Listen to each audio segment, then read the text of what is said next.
Welcome back to the True Sports Physical Therapy Podcast, a show that's by sports PTs and for sports PT professionals. We're here to accelerate growth in your sports PT career while giving you the tools to provide your athletes with game-changing results. Here's your host, sports physical therapist and practice owner, Dr. Yoni Rosenblatt. Hey guys, thanks for tuning in to the True Sports Physical Therapy Podcast. Today's guest is an all-time great. He's NFL defensive lineman Chris Wormley, and he's had a great career to date. He played 3 years for the Baltimore Ravens. He was drafted in the third round out of the University of Michigan, and then was traded to the Pittsburgh Steelers and played 3 years there. He also has torn each of his ACLs and had them reconstructed, and that he does a great job here of really diving into what it's like rehabbing that ACL at a Division I powerhouse at Michigan and comparing and contrasting that to rehabbing it while in the building with the Pittsburgh Steelers in the NFL, and then also what it's like to continue that rehab privately at his home up in Michigan as he built out an entire rehab team to help him get back on the field and perform his best. He has a number of outstanding attributes. Both physically, he is just a hulking dude at 300 pounds and 6'5" and explosive at that. But also in terms of his mental makeup and his intellectual capacity and curiosity. And we touch on all those things in this conversation. I think there's a lot here to dig into and a lot to learn for the sports physical therapist, how we can cater our offerings to the athlete in front of us, how to do that well, and how to really connect. Worm does an awesome job during this conversation of connecting to the audience. And there's so much there to pick up. So hope you guys learn a lot. I hope you share this. I hope you leave us a 5-star review on Apple Podcasts or wherever you're listening to this podcast. Learn, share it, spread the word, and we can't wait to hear from you. If you have any feedback on this episode or anything else, feel free to hit us up, True Sports PT on Instagram, or you can send me a personal email, Yoni, Y-O-N-I, @truesportspt.com.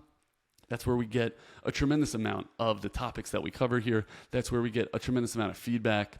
And we're always trying to make this show better. So don't hesitate to reach out. Enjoy this conversation with my buddy, Chris Wormley. Welcome to the True Sports Physical Therapy Podcast. We've got Chris Big Worm Wormley with us today. One of my absolute favorite humans who also happens to play in the NFL. I got to meet Chris while he spent some time in Baltimore. And then he moved on to some other football squad.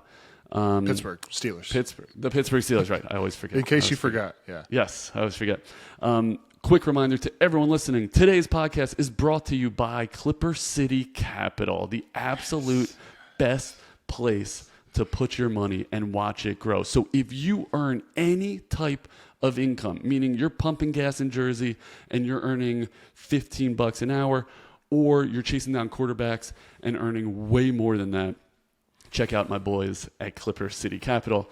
They will make your capital grow. Okay, Worm, task at hand. It's great to see you again. But since you and I last spoke, unfortunately, you tore an ACL. I did. It was against the Ravens, I think week 14 of the season. And, it was one of those things that, like, I would consider it non-contact. I was getting out of my stance and just, I think, overextended a little bit with my left foot, planted outside of my body, and there she went. And walk me through all the way, because sometimes I think NFL athletes experience this differently. So you hear that pop or you feel it go, right? You're an ACL vet. You've been here before, so you've torn your ACL previously. What is it like undergoing an ACL reconstruction and then rehab at the NFL level? The second time around, it's a lot easier. And I don't want to say easier, but I think I'm a lot more mentally stronger. I am, 11 years older than when I first tore my ACL. I think I have better resources now, which has made it easier. But it's a grind. It's what I've gone through in the last 6 months is probably the hardest I've ever worked at something other than like my wife and kids and all that family stuff. But tearing my ACL is yeah. The ACL, this coming back from this is like the hardest I've ever worked at any single thing. Just solely focused on let's get this knee back to where I was, 6.5 months ago. Yeah, and well, that's really saying something. So, you're speaking to an audience of sports physical therapists, but I've spent a lot of time with you, Worm, and you are a hard-ass worker. Like before this happened, you're one of the hardest working dudes I know. So for you to say that, that's really saying something. As soon as you feel it go, just walk me through some of the highlights that happen to get you all the way to now, which is 6 months post-op. I like how you call it a highlight and not highlights. Yeah, it's highlights. Like to sports PTs. It's a highlight. Dr. Bradley, first off, the surgeon, put me back together. It wasn't just ACL. I had a chip bone kind of right above my medial meniscus. Parts of my medial meniscus and lateral meniscus were taken out. ACL, LCL sprain. They were surprised I didn't dislocate my knee. And looking back when they said that, I was like, okay, I definitely felt my, top of my knee, bottom of my knee kind of go like this, but it snapped back. And luckily, I think I have a pretty strong MCL, which is nice. But after that, I had it December 16th, and 5 days later, I was back in the facility rehabbing. Rehab there for 2 months until they kicked me out when I was a free agent. Spent another month at a place in Pittsburgh before we moved back to Michigan, which is our off-season home. In the last 2.5 months now, I've been putting in just as much work, trying to increase my load, increase the lateral movements, increase plyometrics, all those things to get the nerves and the neurons or whatever those medical terms are that you know a lot more than I do. The neurons. The neurons to get the brain and the knee and the calf and the quad and the hamstring and all those other muscles that are around the knee working together again. And there's definitely been more days than good, or more good days than bad. And nice. It's just a steady process. I love that. I love your approach. You said you waited 5 days to walk into rehab. Was there a talk as to, hey, we want to start it sooner, or did anyone want you to wait longer? Like, where did you come up with 5 days? Yeah, there was definitely some talk of like, hey, let's maybe wait 2 weeks, and I'm like, I don't think I have 2 weeks. Like, I tore it December 16th. 9 months from December 16th is September 16th, and I think that's right after week 1 of the season. So it's like, I don't have a lot of time to wait around. If it was at the beginning of the season, that's almost a full year of rehab where I can maybe take my time a little more. So my approach was being aggressive, but also while being smart and listening to my body and pushing it when I felt like I could and backing off when I felt like I needed to as well. But I guess like each week or each milestone that I've been hitting, it's like, how does it feel? Can we go farther? Can we push it harder? What do we need to back off on? What do we need to spend a little more time on?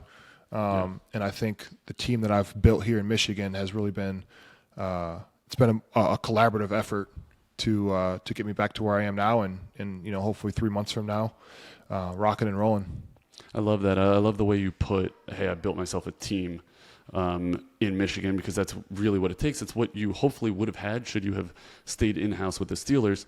And that's so important. By the way, probably in business also, like when you're setting out to achieve some goals, like you got to figure out who are the guys, like who's sitting in your foxhole, as Goggins would say, and like who's the expert at this, who's the expert at that, and how do I bring them together so that, it can prop me up and push me forward. During that early phase, you said you were in Pittsburgh for how long? I was with the Steelers for, I guess it was really like the first 3 months of my rehab, up until like March 15th when free agency started. Okay, so first 3 months, let's hone in on maybe that first week or so. Tell me exactly what therapy looked like, because remember, all the people listening to this pod, or a lot of people listening to this pod, really don't know what goes into rehabbing an NFL player in-house. I'm super curious as to exactly what that looked like. What did your sessions look like really early on? I mean, it was really just, let's try and get some of this fluid out. You can't really bend your knee a whole lot. A lot of Russian stim, where they put the stim pads on you and try and get your quad to contract without you really doing a whole lot. Yep. A lot of ice, single leg, like raises from on your back on a training table. A lot of those things. But really, for me, like I don't know if that really helped. I mean, I definitely helped a lot with the process and getting started again. But like just being back in the training facility, being back around the guys, seeing them in between meetings and things like that really boosted my morale instead of being on the couch, bugging my wife, having her refill my game ready every 15 minutes with ice. It's so being able to go back there and just spending some time with the guys and obviously getting some good work in, I thought was critical that first 2-3 weeks. Yeah, love that. And okay, so you're doing game ready, a lot of recovery stuff, a lot of hands-on, maybe massage stuff. Are they pushing your knee down into extension? Are they pushing it down into flexion? What are they doing to get that motion back?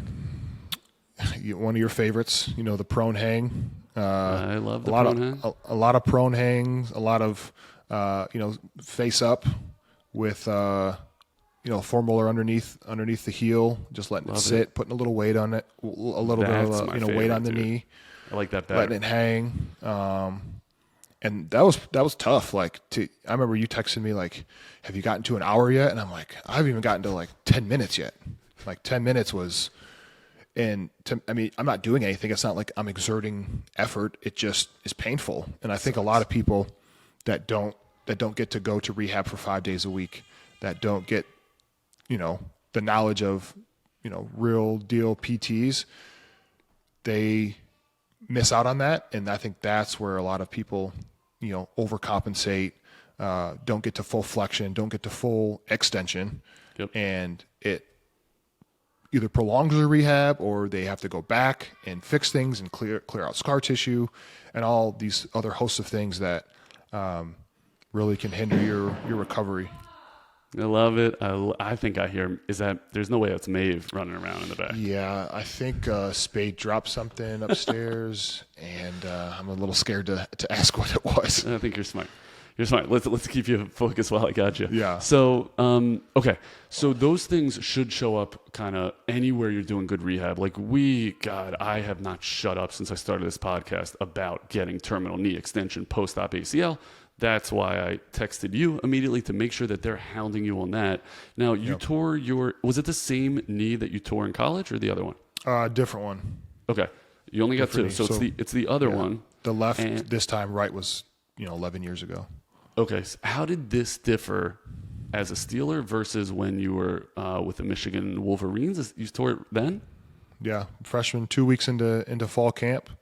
As an 18-year-old kid just getting onto campus. I think the biggest thing, like I said, was I was just more mentally tougher, stronger, more resilient. Did the rehab look the same? For the first part, I would say. It's kind of hard to people are like, you've been through this before, like you know exactly what to do, and I'm like, I try to repress those memories, to be honest with you. But the same kind of milestone markers, like, let's get you off crutches within, the first 3 to 4 weeks. Let's get you, full extension, full flexion in X amount of time. Let's get you running in 3 to 4 months. All these things that you kind of try and keep in the back of your head, like, okay, I remember doing this. Mm-hmm. But I think the biggest thing, like, even just think about it now, so I tore my ACL August 2012, and I was back for spring ball like March of 2013. How crazy so it was that? like 6.5, 7 months. And thinking about it now, like, would I be able to suit up and play football right now in 2 weeks? Like, the answer is no. Yeah. To be honest. So what's the difference? So that sounds totally different. I think I was naive. I didn't know how to speak up for myself at that time. As an 18-year-old kid, having trainers and doctors and other people saying, "Hey, go for it. You're good. Go for it. Strap up. Go test that knee out." I had a knee brace on, but like, I tore my ACL with a knee brace on. So it's like, what do those really do? That in the back of my head as a 19-year-old now, I'm like, what is this really going to do for me? But I made it through spring ball, made it through the season, and like, still wasn't like feeling that great, but I was out there. You were playing. I was happy to be playing. I was playing, yeah. Yeah, I wonder if that's a product of that's Michigan and you not speaking up for yourself. Maybe I'm not ready. Or I bet you that was what, 10 years ago. I think that's what sports medicine looked like then. I know me personally, if I was rehabbing you in 2012, I'm pushing you like hell to be on the field at 6 months, because that's what Adrian Peterson did, and that's what really studies supported. I think we've come a long way since then. I mean, now you and I always talk about it, like we're looking at the 9-month time frame, and the longer you wait, the less chance you re-rupture.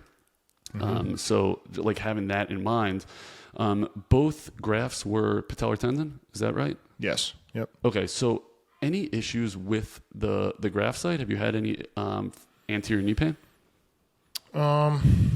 Not like real issues where I would consider it a setback, but like, I have a hard day of exercises, PT into lifting, especially when I started jogging and running. Definitely felt that graft site pain, which I think is normal. But now I have the tools to like kind of mitigate that pain. The team that I talked about, I've kind of continued to build, and like, the soft tissue work, the massages, sauna and cold tub, all that stuff I have at home. I have a gym full of stuff now that like I just poke on my body basically of like things, the Normatex, the Preventus machine that's been a game changer, especially early on in the process.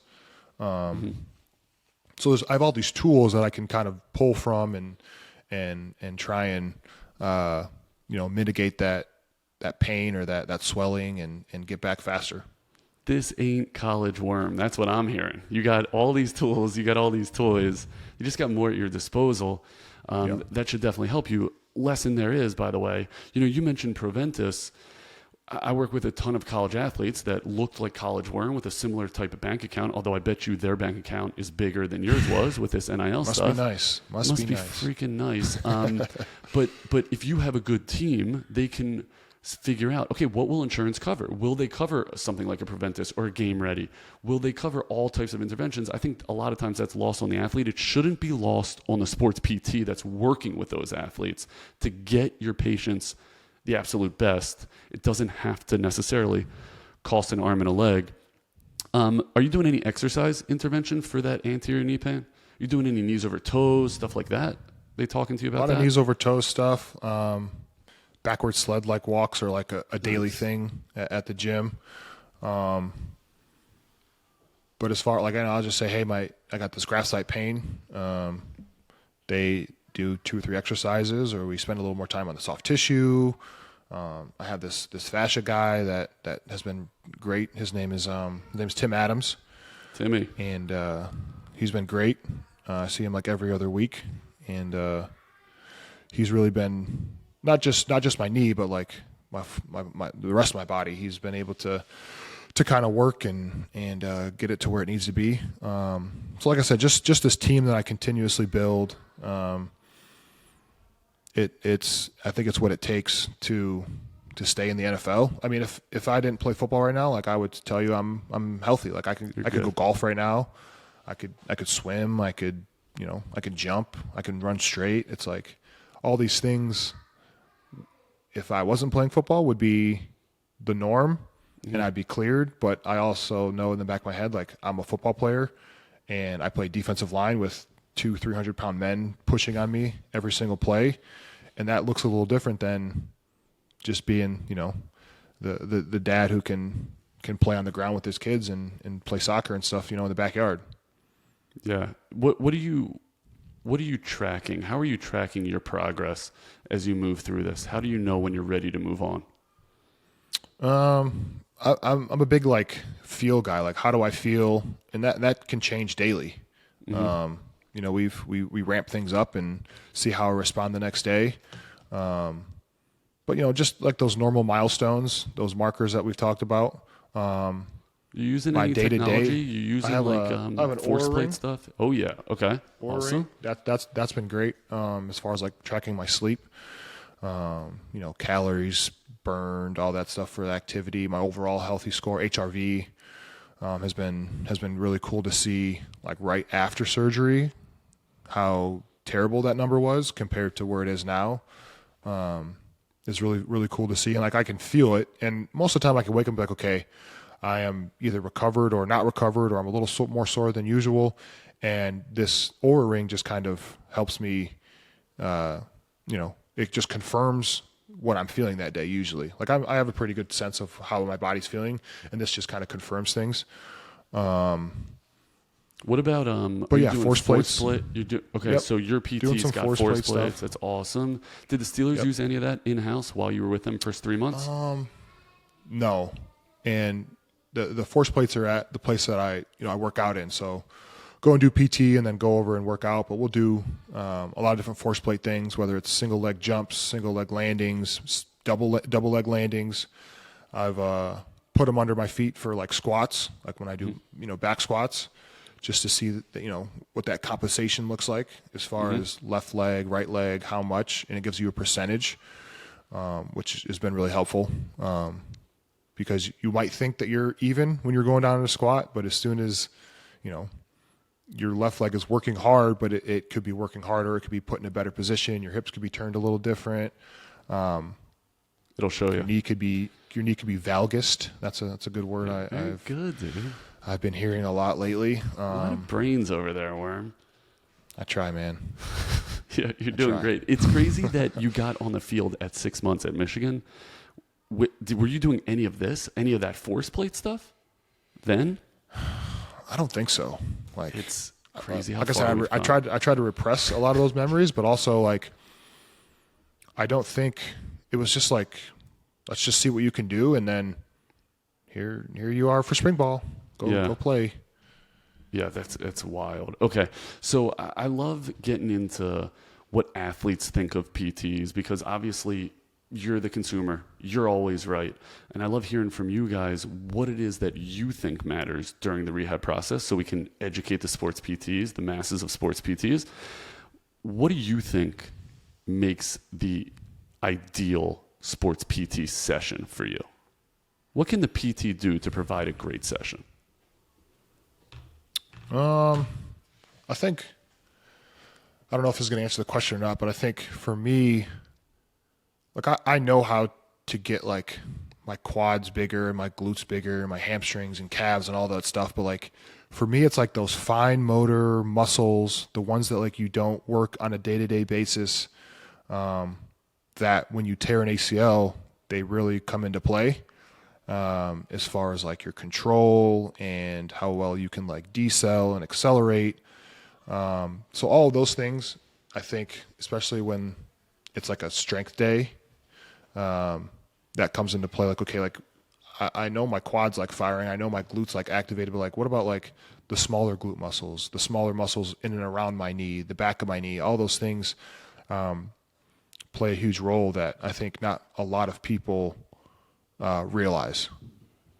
Yeah. So a good session would be a PT kind of bringing that to light and figuring out how to test those things and how to challenge those things. Mm-hmm. Like even like on my right side, like I have like this kind of foot ankle impingement and my foot drops in. Dude, I remember that. And that causes like my right hip to like post out as far like when I'm squatting, so I can find more room in my hip, and all of that kind of, just all those compensations are affecting not just my right side, but my left side. And just like, obviously my left knee is like the most important thing to focus on, but we'll take a day to like focus on right hip, right ankle, which also helps with the right knee, for, when I get back on the field. Yeah. That's awesome to hear. So really highlighting the little things, digging into those details as a sports PT seems like it brings a bunch of value to you. Is that right? Is that what you're saying? Yeah, I want somebody that, there's been times where I've used a PT, not you, obviously. Yeah. That in Baltimore? No, not in Baltimore. This was like just in Michigan. I'll clarify, in Michigan somewhere. Yeah. Not the PT I've been using now, that I'll have to like almost tell them how to do their job. And I'm not a PT. I didn't go to school. I'm not Dr. Yoni. I didn't earn that right to tell somebody how to do their job. But doing enough PT, like I know kind of what I need for the most part. And doesn't like tick me off, but I'm like, okay, like I need you to do more. And I don't know if like their bandwidth is not as high as most people's. And I know a lot of people take like, like those continuing ed classes, and some take a whole lot more than what they're supposed to take, which is reassuring to an athlete, especially an athlete that needs to get back on the field to make a living. Yeah, that's totally worthwhile. And I mean, that's why I love running into athletes like you that are just always thinking, just always as heady as you are, because I know that you know what you need, and I look at that as a resource. But for the PTs out there that are maybe a Chris Wormley walks in, think about, okay, what does this guy need to do for his job, and how do I provide a session catered around that? I think you mentioned the little muscles and how important that is, and I think there's a good lesson in there. I think like the next level, like sports PT on steroids, is saying, okay, this is what a post-op ACL needs, but this is what Wormley needs. Wormley plays this position from this body angle. He's attacking as such. How do I, number one, deconstruct those moves, but number two, make the drill position specific. Make the drill Wormley specific. Today I was working with a linebacker. God, he has taught me so much about body positioning and change of direction, specifically for the way he sees the field, which is different than the way you do and different than the way any offensive player would. And I listen to him talk about the way he reads coverages and the angles he needs to hit, and then I take that and I develop the drill based on that, right? So he's always talking about striking and how he wants to strike the blocker, I guess, or the offensive player far away from him to stun him, and so he can move on. And so the drill became, okay, we're going to work on foot intrinsic. We're going to float your heel off of a step and make you stabilize because you're coming back from ACL, but you're going to stun me, and I'm going to be coming at you from different angles. I was using a fizz ball because otherwise he would take my life from me. But just so that I am trying to mimic what he has to do. I think there's a lot of value that we can bring, and that's what separates sports PT from standard PT. Let me move from ACL to strength and conditioning, because Worm, I've worked with a lot of football players. Very few of them are built like you at 300 pounds, but kind of look like you have a very proportional build. And the weight that you carry is muscular weight, which is just really tough to do at 300 pounds. So I think because of that, I know I've learned a lot from the strength and conditioning world from you. You've been through Michigan, you've been through Baltimore, you've been through Pittsburgh. All of those different spots have different takes on strength and conditioning. So what modes have worked best for you to play at your best? That's a good question, because I think even every off season, like I'm trying to do something different, add something, take something away, try and do something better.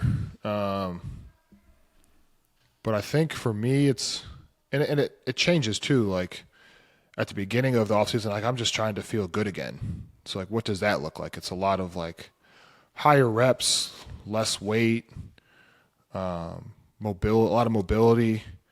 Then you kind of move into like a strength phase and then a power phase, and all of that can change too. Like where I train at in Michigan, they're big into like cleans and Olympic lifts and pulls and all that stuff, and which I'm doing, but I'm not catching. I'm not power cleaning and catching the bar and it's sitting on me anymore. So how do we change? How do we get the same result with a different, less impactful movement? And we have these Kaiser machines that have been phenomenal in doing that. It's aired weight, if that's the right word. I don't know. Yeah. What word I would use, compressed air, whatever it is. So that's been really good. And just being able to have that collaborative talk with my strength trainer, like, hey, I want to do this, but this is hurting me today, or I'm not feeling right. What can we do to achieve the same thing, or almost the same thing, and without hindering, strength or speed or power just for that day. Yeah. So I love that you have a collaborative relationship. Give me some advice I know you to be very intellectual. You know your body. You're a vet at this point, so I can rely on the information you give me. What do I do with a younger guy who doesn't know their body as well? I know I need them to do X, and they tell me, you know what? I'm not feeling that. That's not best. How do I handle that situation appropriately? Sometimes it's hard because sometimes you just have to let them figure that out on their own, and that can be detrimental. Right. Because a lot of guys get hurt once and will never have that opportunity again to play or get healthy, or they keep getting re-injured, or they just get, looked past, or, will never be on a team again. And my advice would be, especially a guy who's, a professional athlete that's getting paid, is like, spend the money on your body and not on things that aren't going to make you a better player.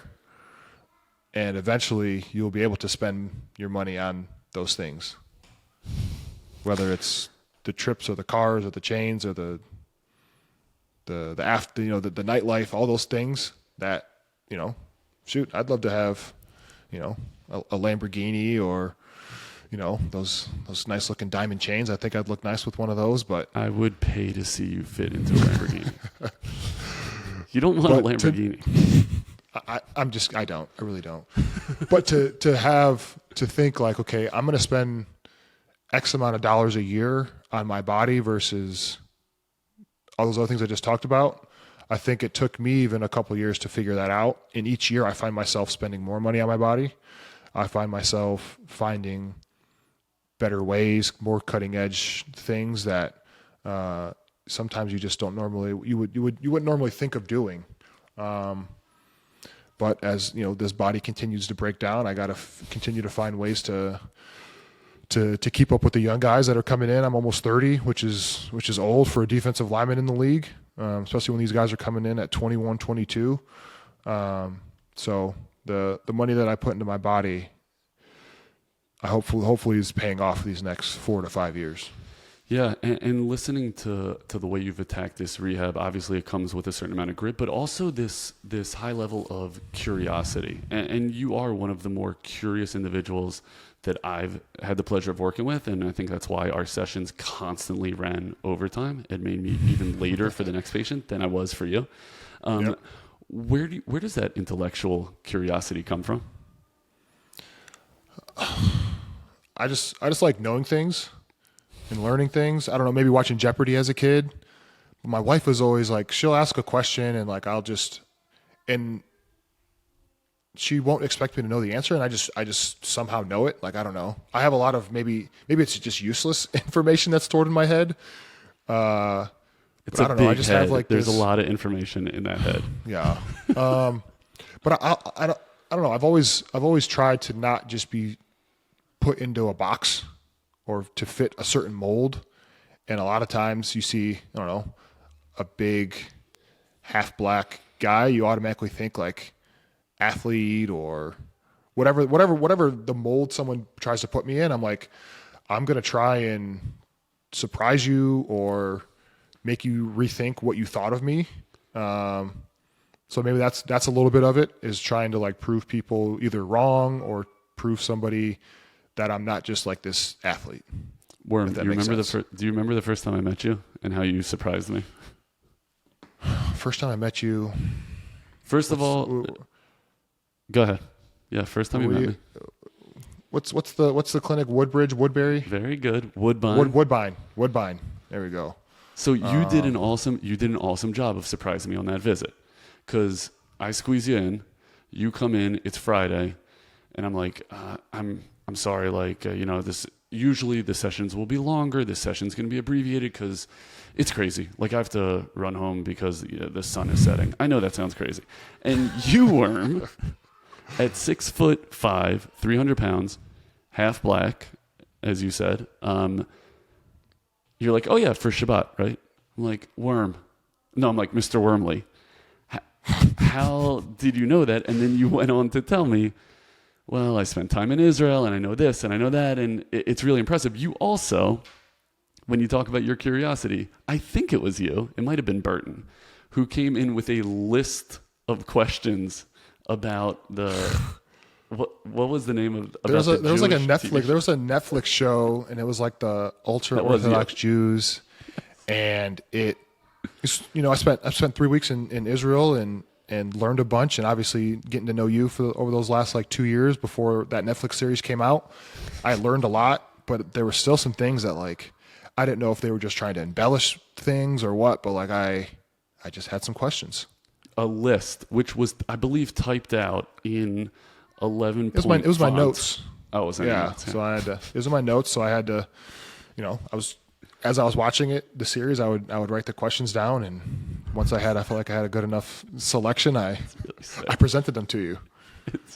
It's incredible. So I learned a ton about not trying to put people in boxes from you. So I really appreciate that. I also had the ability to have you over for Shabbat dinner, and my kids were, first of all, like amazed that humans actually come in that size. Like when you walk in the door. When you have James Hurst and I over at the same time, it's a lot of big people. It's a lot of big people.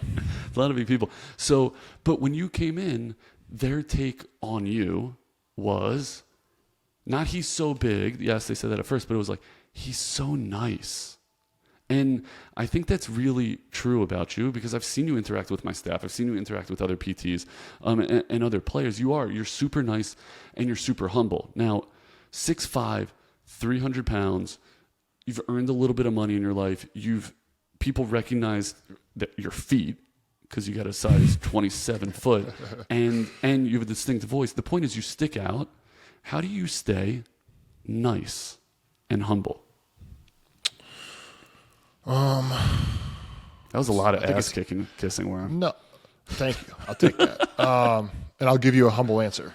Yeah. Okay. I think it's easier to be nice, especially to people that like I don't know. Like, especially as I get older, I realize like people think that I have something to like offer them or like give them because I play football. But like my thought process is like, you know more about whatever your job is than I do. And if I'm curious about that, like I don't want to come off like arrogant and be like, oh, I don't care that you're a teacher or that you're a lawyer or that you're a plumber. It's like, you can be resourceful for me in some points, or maybe I just want to like know more about like why you do what you do and how you do it. Growing up, I was always like the biggest kid. So like, I think I wanted to show, like I said, I didn't want to be put into a box of like, oh, he's big and mean and angry and scary. It's like, no, like this is just how I was born. I was just a big person, and I can still be nice and I can still be humble. But there are times where like I'm not nice. You can ask my daughter, my 3-year-old daughter, and she'll tell you otherwise. But I think it just comes from having like just like this ground level respect for people, that I can learn something from you or I can gain something from you, and it's easier to access those things when I'm nice. Do you feel like humility is a trait that you work on? Not anymore. It was something that, and I think I've always been like a humble person. Like I've never been the one to like showboat or like shove in your face, maybe to my friends, but in like a playful way, like back and forth. Like that's just kind of how I grew up. All my friends were athletes and still are. So it's like we interact in like a different way than I would with like my neighbors across the street who I'm friends with now. But I think for a while it took me, like it was never like a hard thing to do. Like, oh, Worm, you got to be humble. You got to show people that like you're this way versus that way. But it's just something that like this is how I want to interact with the world, and it's worked out for me so far. And okay, so how do you flip that switch? How do you get uber competitive when you need to? How do you get mad productively when you need to? Because I got to assume every Sunday that has to happen in season. Yeah, and like I wouldn't even call it like getting mad. Like I'm not mad at anybody really, except for maybe Pat Ricard, who's behind me when he's. There you go. Oh, well, let me tell you why I'm mad at Pat Ricard, because you got a Pat Ricard jersey. I don't have one of those. I got a Wormley jersey. Oh, you got to take that up with him. don't know. Send them a text. Send them a text. Yeah. I'll let them know. But it's just like that's just my job. My job is to do a certain thing on the football field. Yes, that's part of the job description. But I don't think I have to be mad to do my job at a high level. I have to be strong. I have to be fast. I have to think on my feet. I have to understand certain situations and be able to adjust and handle adversity and the ups and downs of a football game. But like, I don't have to be like, I hate you.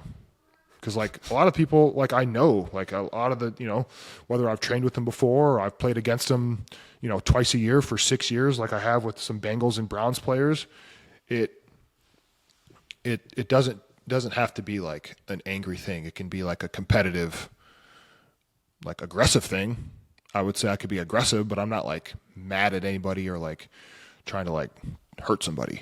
Yeah, it did, like you do a good enough job of keeping that competitive nature in check that I got a kick out of your text exchanges with Ricard on Pittsburgh Baltimore weekends. I mean, it's just good freaking banter. So yeah, one day those will come to light. Okay, so you got a beautiful growing family. You have a very driven wife who runs her own business, Offbeat Native, which I encourage all of our listeners to go check out and spend millions of dollars buying outstanding women's clothing. Just women's? Just women's, yeah. Spend millions of dollars so I can become a stay-at-home dad in a few short years. There you go. I love that. All of that to say, let's jump into our lightning round. Okay? Ooh. Okay. Worm. Yeah, you ready? Okay. Quick answers. Don't think too long. Ready? What is your feel on pets? No. What do you mean no? No pets in the house. Why? No dogs, no cats. Why? I know what a pet is, Worm. Why? They're dirty. I'd be the one to take care of them. I'd rather have like 10 kids than a dog, so. I love that. Let me jump on this bandwagon. Have you and I spoken about this? I don't think so. Dude, maybe. I freaking hate dogs. Here's my shtick about dogs. They're going to die, and you're going to be really sad. And it's totally different than the investment, Worm, that you're making in your kids' lives because they're going to take care of you when you're older. And they actually know the difference between mommy and daddy as opposed to just someone who's feeding them. And that's why kids are better than dogs. Please send all your hate mail to Chris Wormley. But I'm totally with you. You definitely can send it my way. I'll read every single piece and enjoy it. Listen, I like dogs. Like if a dog comes up to me, I'll pet it. If I'm at my friend's house and there's a dog, hey, what's up? What's up, Buster? How you doing, buddy? But like to spend time and money and effort into a dog, I have better time. I can spend my time in a better way. I love that. Okay, talk to me about how you feel about milk. I think it's necessary, but. Do you drink it? I'm not. I have never drank a glass of milk. Why, Worm? That's bizarre, but why? It just is. I don't like the smell of it. What about lactate milk? Any different for you? No. No. Okay. I mean, I put it in cereal. Like I put it with like when I'm making food. Like all that stuff is cool, but like just to sit and have like a glass of milk, it just. Okay. What about chocolate milk? Yeah, when I was a kid, I feel like that's like a kid drink, like 12 and below. 12 and below. Okay, that's your cutoff. Okay, next. Cutoff. Cinnamon rolls. How do you feel about cinnamon rolls? That's like God's gift to earth right there, man. I mean, tell me a story about cinnamon rolls, Worm. I can take it back to Baltimore days. Take me back to Baltimore. There's a guy. You're gonna have to help me out with the last name, but Ellie. Is that his name? Okay, could be. That sounds like a Jewish name. Yeah, he was Jewish. Yes. I don't know. I had this thing where one of the rookies didn't bring me cinnamon rolls during camp, and I filled his truck with like packing peanuts. Just a fun prank, and it turned into like this. How many packing peanuts? 720 pounds. 720. That's a gallons. lot of dude. 720 like gallons. Okay. So it filled up his truck, and it made kind of like the news and all that stuff. And Cinnabon eventually sponsored a couple like breakfasts for us at the facility, which was great. But there was a Baltimore fan who brought them to the game, and it was a preseason game, and I was done playing, and I went to the stands and got them from them, and I was actively eating them on the sidelines. I think they were tasty cakes, cinnamon rolls, but I'm a fan of all cinnamon rolls, all types. Do you have a preference? Homemade. I had some. So there's this bakery, there's this deli shop called Zingerman's in Ann Arbor. It's a famous like sandwich shop. They have a Roadhouse too, but they have a bakery as well. And my wife got some of those for Father's Day 2 weekends ago, and they were pretty good. They're probably one of the better ones I've had in a while. But anytime there's one at a coffee shop or a breakfast shop or anywhere, I'll pick one up and give it a taste. You will. Okay. So much for a lightning round. Favorite packaged cinnamon roll. Like already made? Yeah. What do you hope to see on that 7-Eleven shelf? Oh, the Big Texas. It comes in a purple packet. Big Texas cinnamon rolls. They come usually in vending machines. You put that in the microwave? Sam's. You can, for sure. Yeah. Okay. The correct answer, by the way, is Mrs. Freshly's. They make the best cinnamon roll. Google that. Have them send it to you. Okay. Last but not least, lightning round. Ready? What book are you in the middle of, or what podcast can you recommend to me to be better? Podcast to be better? Or book. What are you in the middle of? Educate us, Worm. I just read this book on I finished it, but I just read this book on forgiveness. Ooh. In ways to forgive people for various reasons. And that was really good. It was very therapeutic. Awesome. And helped me get through some. Can you tell me what it was called? I think it was called Forgive and Forget. I got Smeeds. And what do you love about it?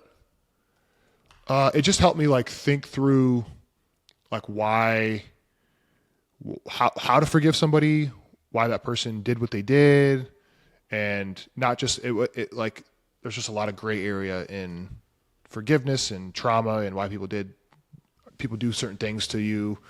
So help me with that. So I would definitely, if you have things in life that you need to forgive, or you're just wanting to read a good self-help book, I feel like that was pretty good. This is why I freaking love you, because never would I have guessed that you'd be like, I was thinking about forgiveness and I read this book on forgiveness.